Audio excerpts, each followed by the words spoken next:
All right. It was supposed to be longer than that, but what are you going to do? Welcome back to the Steve Malzberg Show, folks. It was supposed to be a little longer theme song, but, short is better than nothing, I guess. For our next guest, Mary Matalin, of course, a political consultant, served under President Ronald Reagan and campaign director for George H.W. Bush, and the author, along with her husband, James Carville, of Love and War, 20 years, 3 presidents, 2 daughters, and 1 Louisiana home. Of course, Mary, we determined, you and I, that it should be actually 4 presidents, but that, I guess, is for the reprint. Every time I do an interview now, and we're at the end of the tour, I think of that. And the reason is it's not 4 presidents, is because it either doesn't cover Reagan or neither of us want to talk about Obama or count him as president, I guess. All right, fair enough. All right, so good. I'm glad you're here. And let's talk about what John Boehner did yesterday in allowing the House to vote on this clean debt ceiling rise, and it passed with 28 Republican votes and the rest Democrat votes. I understand the pressures of not wanting to be blamed for another government shutdown, but he's the Speaker. Couldn't he have had the House vote first on tying, for instance, bringing back veterans' benefits that were cut in the budget bill? Couldn't he have had Democrats go on record about tying that to the debt ceiling and then having the Democrats having to vote no and then go ahead with the clean vote? Why didn't he do what was smart?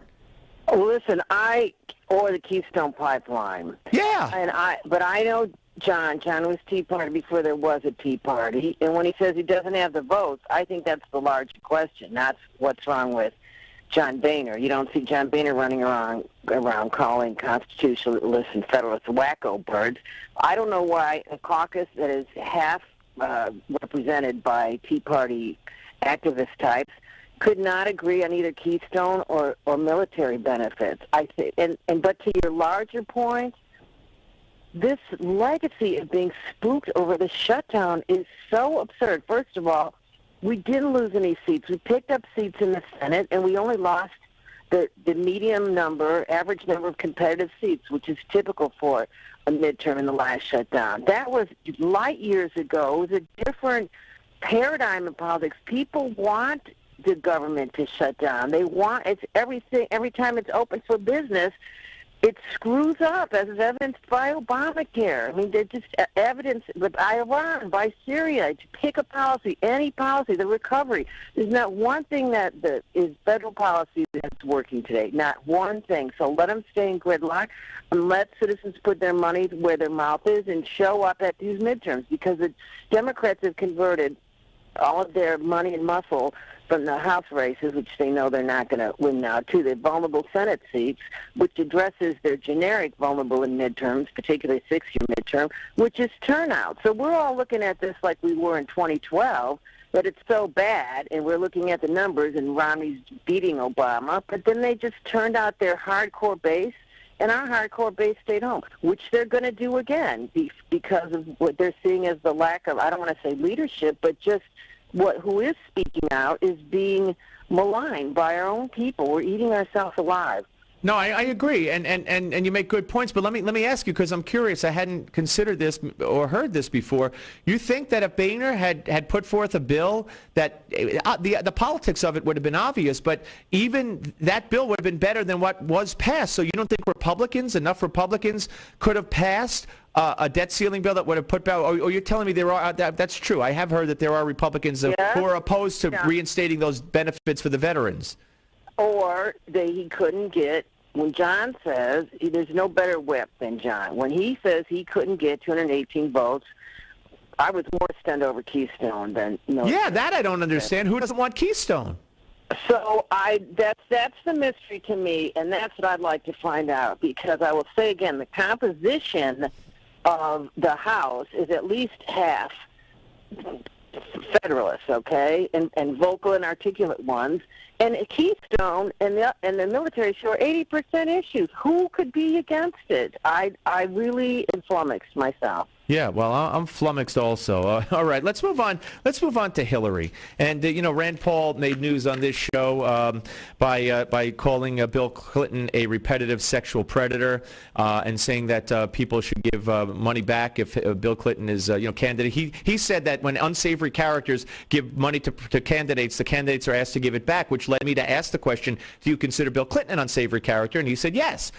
So I mean, Paul has gotten a lot of criticism, but much to my surprise, Reince Priebus, who after he blasted Huckabee for his choice of words, and Huckabee's choice of words were what he felt the Democrats thought of women, not his own, Priebus said everything is fair game. And I got to say on this one, I agree with Priebus because of the hypocrisy involved of Bill Clinton, being the god of the Democratic Party, while the Democratic Party accuses Republicans of not liking women. It's insane. I think we as a party have, and I'm not pointing fingers at anybody in particular, but we have cognitive dissonance, both politically and substantively, on women, and I don't understand why. First of all, it's prima facie evident that liberal women are for liberals, not women, okay? There's always that hypocrisy. But what we keep addressing those women who are never going to be for us, when conservative or independent women really don't care about what happened 20 years ago. They care about what happened in the last 6, what's happening to them now. This is the worst recovery in history. Millions of people are out of work. Now millions of people have lost their insurance. These are kitchen table issues, and I think the better way to appeal to women, to minorities, to any non-traditional Republican voters is with common sense and good policy. Now, we avoid fights, and we take their premises that we're always on the defense, that we're misogynists or homophobes or bigots, or it's completely absurd. Women really just want to talk about these economic. That's what 1 through 5 is with women. Economic issues. When we have a downturn like we've had and the kind of recovery we had, who loses first and most are women and minorities, and this is absolutely demonstrable that this recovery is as bad as I couldn't agree with you more. We're talking to Mary Matalin, of course, co-author along with her husband James Carville of Love and War, 20 years, 3 presidents, 2 daughters, and 1 Louisiana home, here on the Steve Malzberg Show. But, if Republicans could get the message out about anything, the problem is they can't. How about the day after the State of the Union, when Obama made this big deal about equal work for equal pay? How about coming out and explaining why it's a very complicated issue that's not what it seems to be, number one. And number two, how about pulling out the articles that I Googled immediately after he said that and said, wait a minute, the New York Times did a story on the White House being an old boy's place, and how women, according to 2012 statistics on the White House salaries, women were underpaid compared to men. But did you hear one Republican say that? No. What's wrong with them? Well, I'm going to say again that we think like we think. Okay, to us that is self-evident. That is people who are for Obama or for us already know that. They already understand that. I'm not saying we shouldn't keep trying to explain it, and thank God we have the echo chamber that we do and the megaphone that we do through shows like yours, information shows like yours, and others. But we should just get off defense. And every time he says something 19, this is the 70s, I want my Lily Ledbetter bedwetter issue back. We should speak to how bad it is for women in this economy. And no, I agree with you. I agree with you. Yeah, but specifically to the point. Instead of being defensive about it, it's. No. Take the offense. Obama wants equal work for equal pay. Why doesn't he pay the women in his White House as much as men? I mean, let's be offensive about it. I don't think most people know that. It just bothers me when these opportunities go. How about on health care? Now, you could say people know that people are having a tough time, but why don't we do what the Democrats would do? I don't want to take advantage or exploit these people, but every day I'm seeing news reports, I'm reading stories, as are you, Mary Matalin, about mothers whose kids who has cancer can't get that hospital anymore, that oncologist anymore. Why don't Republicans put them forward in a press conference every day, one a day, two a day, and let the American public see how awful it is, because all they hear from the left and the media is, oh, so many more people now have health care. So many more people now could afford it. Where are the Republicans? You're making me defend something. You're like my husband. He makes me defend. No, you're the expert. That's why I'm asking you. Why don't they do what I think is common sense? It's hurting cats. Or what did Boehner say? It's like trying to get 218 frogs in a wheelbarrow. No, well, then let Boehner get these women, fly them to Washington like Obama does for his props behind him, and tell the horror stories. Get 2 people a day. I have a different thing. I think there's so much a different tactic because it's actually working. You go ahead. So much distrust of the national media, of the national government, that people the only thing they still trust is their local media, in most cases their local politicians, where they're working. Right. It's working in New Orleans. That's what the book is about. Thank you for mentioning it.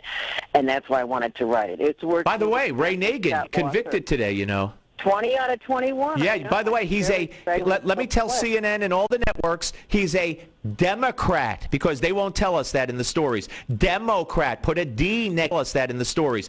Democrat, put a D next to his name. Anyway, go ahead. No, they're going to say that white man's conservative candidate. That's what they're going to say. So what do you think of the conviction? I mean, surprise you? It makes my larger point that I believe that the founders envisioned a time where it would be the federal system, that the feds would become their own Ebola virus. There's no more checks and balances. The courts are just sitting there watching Obama behave lawlessly. The Congress is supporting this encroaching into their own power base. Yeah. But at the local level, like take this here, we used to be a state known as being half underwater and half under indictment.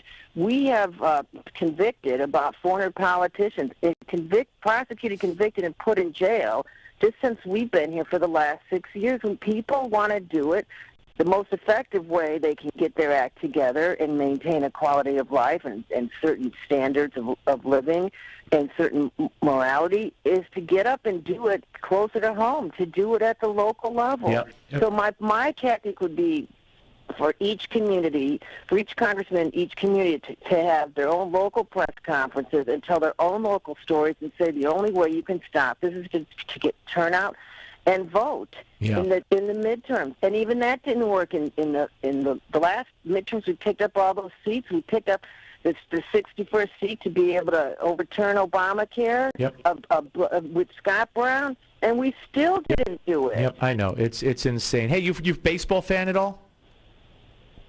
I like the Nats, but we don't have a team down here, actually. Yeah, no, I was going to say because Derek Jeter's retiring after next year. I thought maybe you, by chance, might be a Yankee fan. I never miss an opportunity to have someone like you comment on something they might not comment on, but that's okay. Next time a Nat retires, I'll call you. What? And the Cubs, and I have to pull for teams like the Cubs that never win. How's that? Sounds good. Sounds good. It's an intellectual game, and I love Jeter, so thank you for giving me that opportunity. Yes, absolutely. All right, Love and War, 20 years, 3 presidents, 2 daughters, and 1 Louisiana home. Write that on your hand real quick so you won't forget it. Go get the book. Keep the faith, okay? You go light a candle. Quit cursing the darkness, Steve. Light a candle. Yes. Vote the midterms, and do it at the local level. Don't wait for them to do it. Gotcha. All right. We'll talk to you soon, Mary Matalin. Thank you. Love you. Love you. Bye-bye. All right, Mary Matalin, folks, on the Steve Malzberg Show. Larry King is next. We both went to Lafayette High School in Brooklyn. Who'd have figured? Who'd have figured? I wish I could have had him for the full hour. Steve Malzberg on the Steve Malzberg Show, Newsmax TV. The Steve